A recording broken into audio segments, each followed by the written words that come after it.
শিবের উপাসনা যুগে যুগে। বর্তমান ভারতে উপাসিত দেবদেবীর অন্যতম হলেন শিব আর কালী। এই দুই দেবদেবীর উৎস খুঁজে পাওয়া যায় অনার্য তান্ত্রিক সংস্কৃতির মধ্যে বলেই জানা যায়। অনার্য কৃষিভিত্তিক তান্ত্রিক ধারায় সিন্ধু সভ্যতার কেন্দ্রভূমি মহেঞ্জোদারোর উৎখননকালে বেশ কিছু মাতৃকা মূর্তি ও লিঙ্গরূপী শিবমূর্তির সন্ধান পাওয়া যায় বলেও জানা যায়।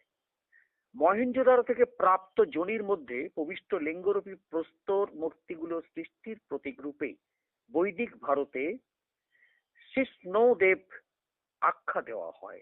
পরবর্তীকালে হিন্দু তন্ত্রে এই শিষ্ণ দেবী শিব বা মহাদেব নামেই রূপান্তরিত বলে জানা যায়।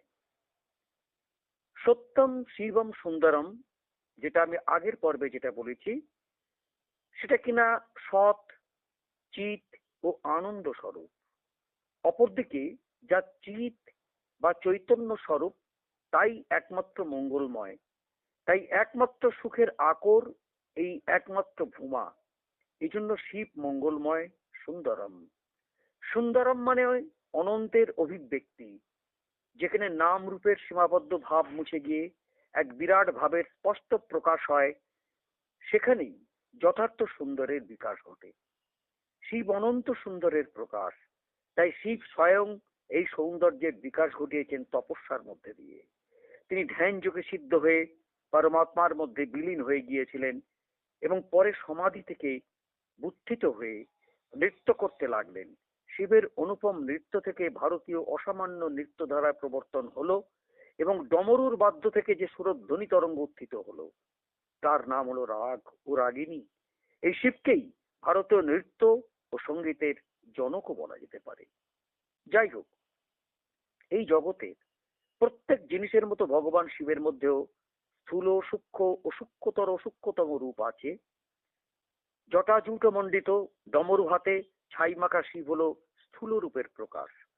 সমগ্র বিশ্ব ব্রহ্মাণ্ড হলো সূক্ষ্ম শিবরূপের প্রকাশ এবং জগতের সমস্ত মন, প্রাণ, বুদ্ধি, চিত্ত, বৃত্তি হলো সূক্ষ্মতম শিব স্বরূপের প্রকাশ এবং যেখানেই জীব সেখানেই চলমান শিব রূপে অনুভূতি হলো সূক্ষ্মতম শিবের প্রকাশ। কথায় বলে যত্র জীব তত্র শিব।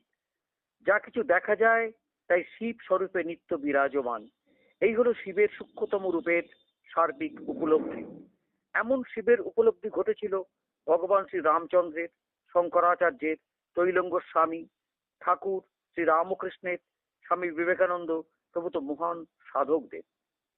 বলতে কি, অন্তর শিবময় হলেই চতুর্দিক শিব ছাড়া আর কিছুই দেখা যায় না। তাই শিব রূপের সৌন্দর্য মহিমা এমনই যা বাক্য ও মনের অতীত। এ কারণেই তো কবি লিখে গেছেন, শিবময় এ সংসার ওরে জীব কি জানো না, প্রকৃতি প্রভাবে শিবে করিছ জীব কল্পনা। সেই শিব সেই জীব, যেই জীব সেই শিব, শিব ভিন্ন নহে জীব, যথা জলে বিম্ব ফেনা। তো যাক, কবিতার কথা হলো। এখন যেখানে আমরা এসেছি যে দক্ষিণ চব্বিশ পরগনা, এই দক্ষিণ চব্বিশ পরগনার প্রত্যন্ত প্রান্তে এসে গিয়েছি হংসেশ্বর মন্দির।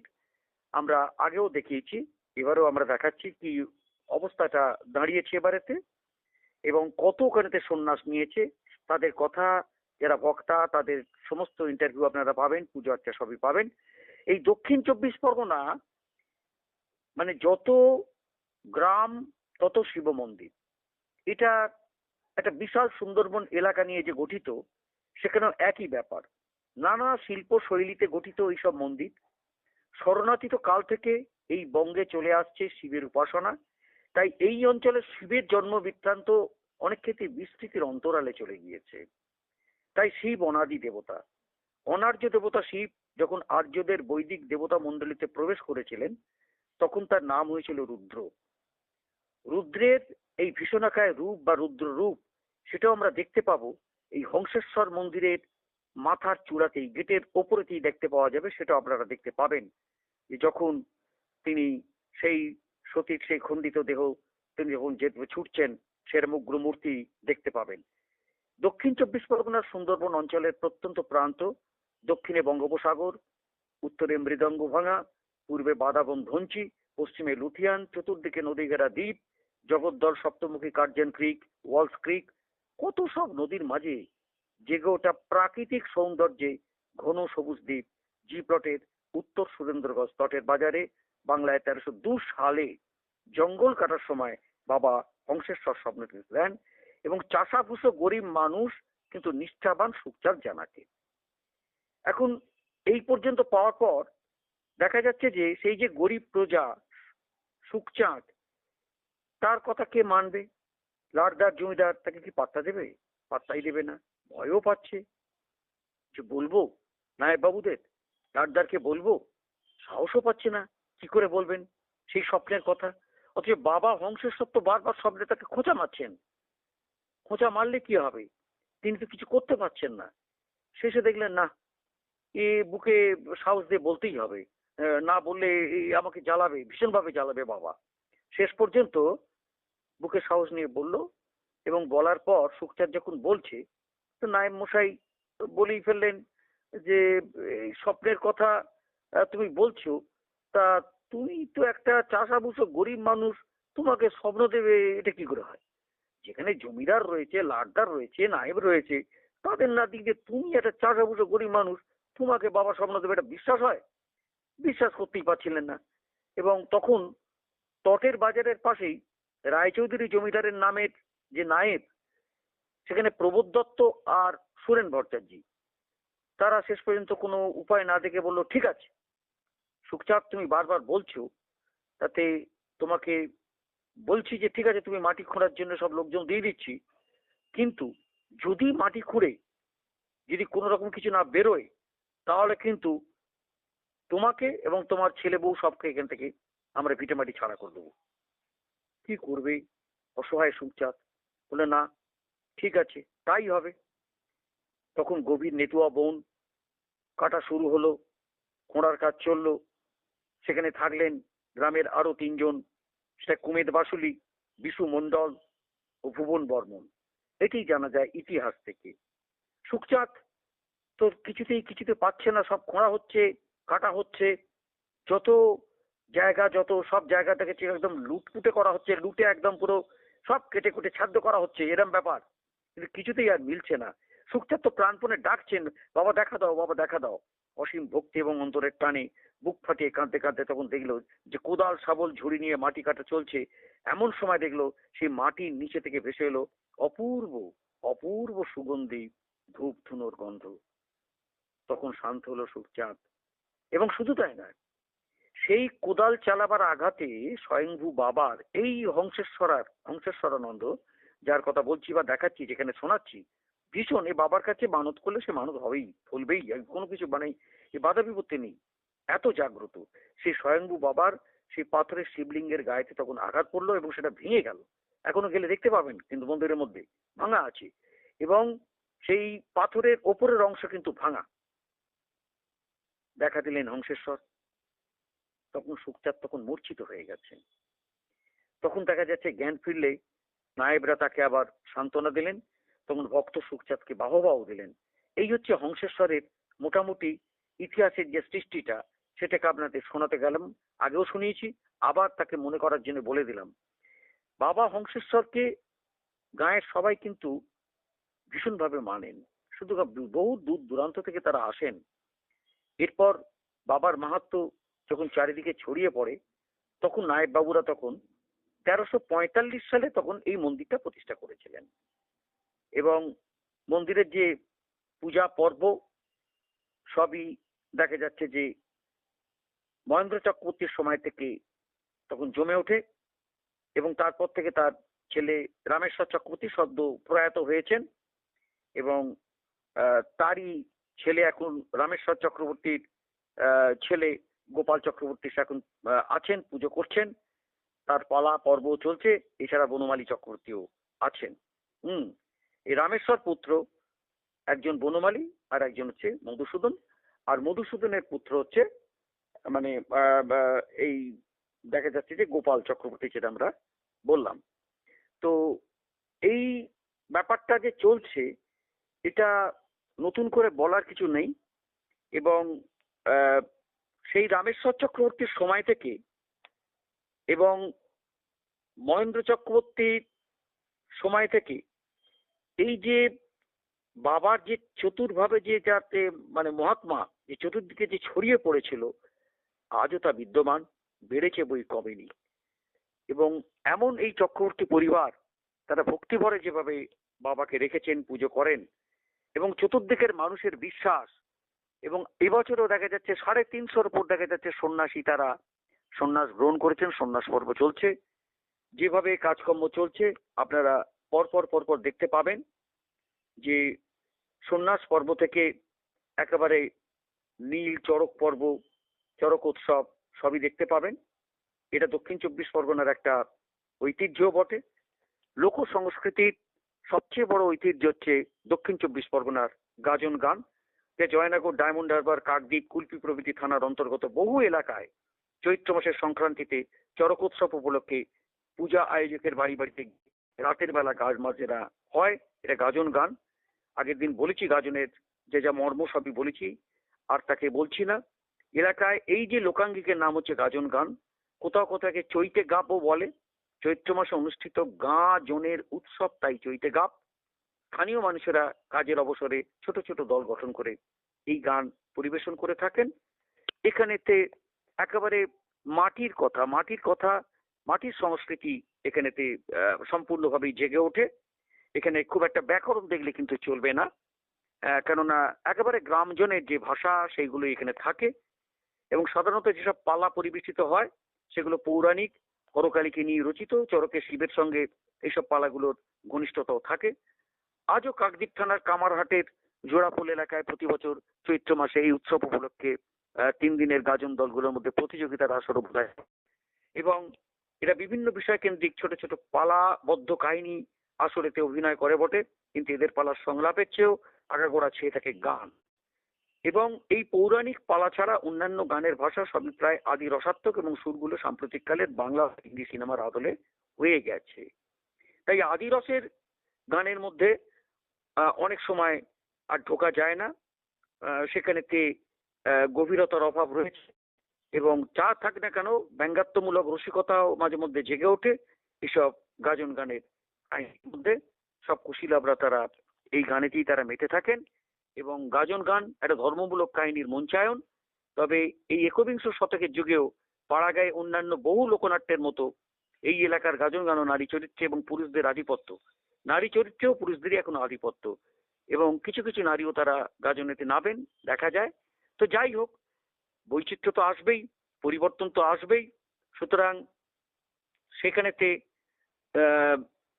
তীব্র ব্যঙ্গ, তীর্য রসিকতার মাধ্যমে পালা পরিবেশন করে সমাজকে শুধরানোর যে দায়বদ্ধতা, সেটাও কিন্তু এখনো গাজন শিল্পীরা পালন করে যাচ্ছেন। তো আমরা দেখব সবকিছুই এক এক করে।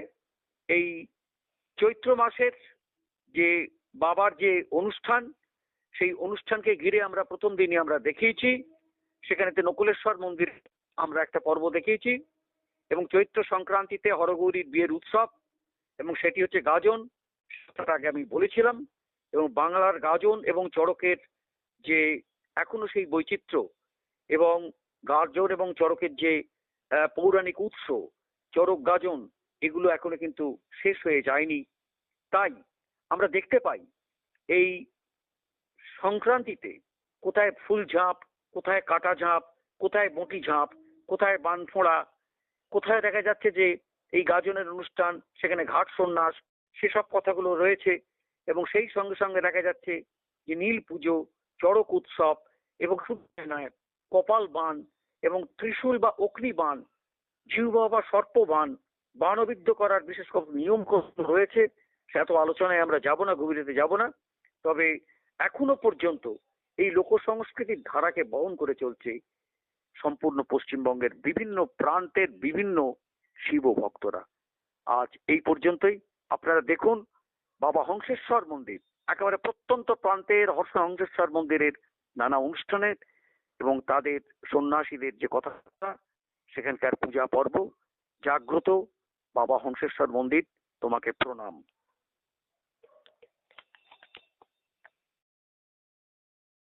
আমরা এই মুহূর্তে দাঁড়িয়ে আছি পাথর প্রতিমা ব্লকের জি প্লটের উত্তর সুরেন্দ্রগঞ্জ বাবা হংসেশ্বরের মন্দিরে ভক্তগণ কয়েকদিন ধরে এসেছেন এখানে, আপনারা দেখতে পাচ্ছেন একটু বিশ্রাম করছেন। আমরা পেয়ে গেছি। আপনার নাম? দীপক মাইতি। দীপকবাবু, আপনি কতদিন ধরে এখানে আপনি বাবার কাছে হত্যা করছেন? ভক্তা হয়েছেন কতদিন ধরে? কত বছর হলো আপনার? 7 বছর। 7 বছর। আপনার বাড়ি?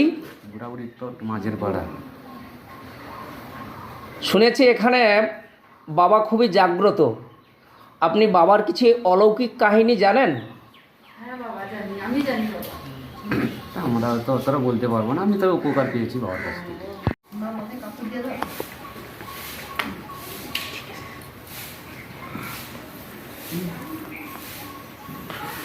আপনার নাম?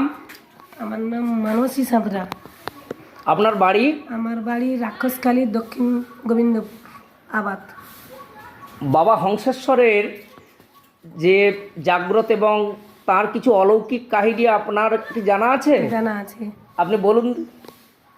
আমি আমার এই শারীরিক অসুখের জন্য আমি ব্যাঙ্গালোর গেছিলাম। ওইখানে গিয়ে আমার প্রচুর শরীর অসুস্থ হয়েছিল। ওখানে কান্নাকাটি করতে বাবার এই অলৌকিক বাতাসা দিয়েছিল, তার জন্য মানত করেছে। 3 বছর এলাম এখানে। আপনার অসুখ সেরে গেছে? হ্যাঁ, মোটামুটি এখন ভালো আছি। আপনার নাম? রমেন মাইতি। রমেন মাইতি। আপনার বাড়ি? এখানেই বাড়ি আমার। কত বছর ধরে এখানে ভক্তা হচ্ছেন? 7-8 বছর ধরে আছি।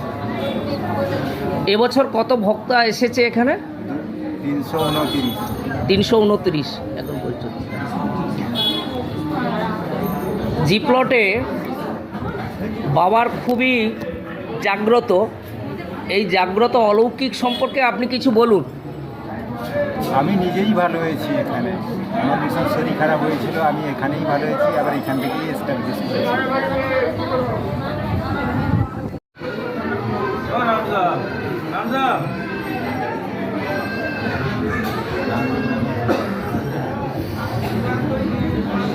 আপনার নাম?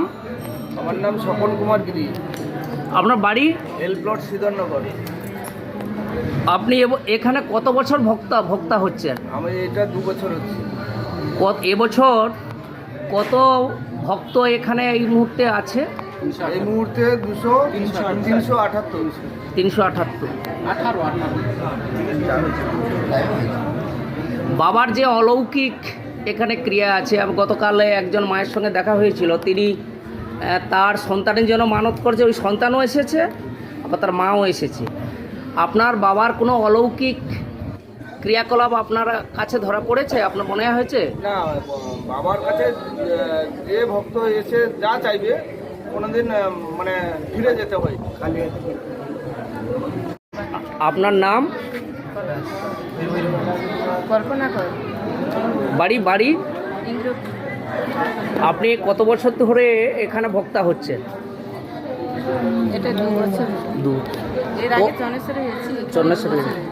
এখানে কত ভক্তা আছে আপনার? কতদিন আছেন এখানে? 5 বছর। কত ভক্তা এখানে আপনার? 320-30 হবে। না 380। 350, 380, 83 এরকম তো হয়। 350। আপনি কোথা থেকে এসছেন?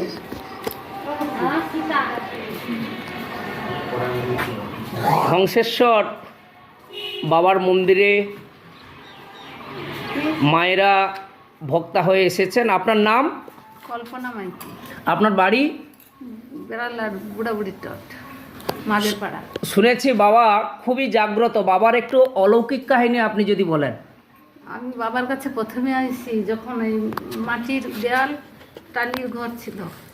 আমার পরপর দুটো মেয়ে হয়েছিল। আমার স্বামীর অসুখ হয়েছিল, ভালো হয়নি। চারদিকে ঘুরে ঘুরে সব ভিক্ষা করে দেখাতাম। একদিন রাক্ষসখালী গেছিলাম মাঘকে, দুপুরের সময় 12টার খেয়ে বেরিয়েছি। বেরিয়ে এসে এখানে বাবার এখানে গড় করছি। তখন তো নোয়া ধোয়া কুশ ফুটতো। বাবা জাগরে বাবা না উপকার পাইছি। হ্যাঁ। তারপরে আমি বসে আছি, মনটা খুব খারাপ, দুটো মেয়ে হয়েছে, বাড়িতে খুব নোংরা কথা শুনি। তখন বাবার কাছে কান্নাকাটি করতেছি, দেখি না বাবার আমার সামনে একটা বয়স্ক লোক দাঁড়িয়েছে। মা কি হয়েছে, মা কান্দাটা কেন? বাবা আমার সব কথা কইলি। ওটা মা তুই ঘর চলে যা, তোর ছেলে হবে, তুই ঘর চলে যা। ওই যে ছেলে, ওই যে দীপক মাইতি বলছো, ওই আমার ছেলে। উঠে পড়ে যখন দেখি না, আর দেখতে পাইনি বাবাকে আজও পর্যন্ত, আর সে লোক আর আমি দেখতে পাই। এতদিন একাই এসতাম, এই ছেলেকে নিয়ে বাবার কাছে এসেছি। ও আগে যার সঙ্গে কথা বললাম আপনার সেই মানত সন্তান, হ্যাঁ, আপনারা দেখতে পেলেন বাবার অলৌকিক কাহিনী। মায়ের কাছে ওনার বুড়াবুড়ির তোর বাড়ি।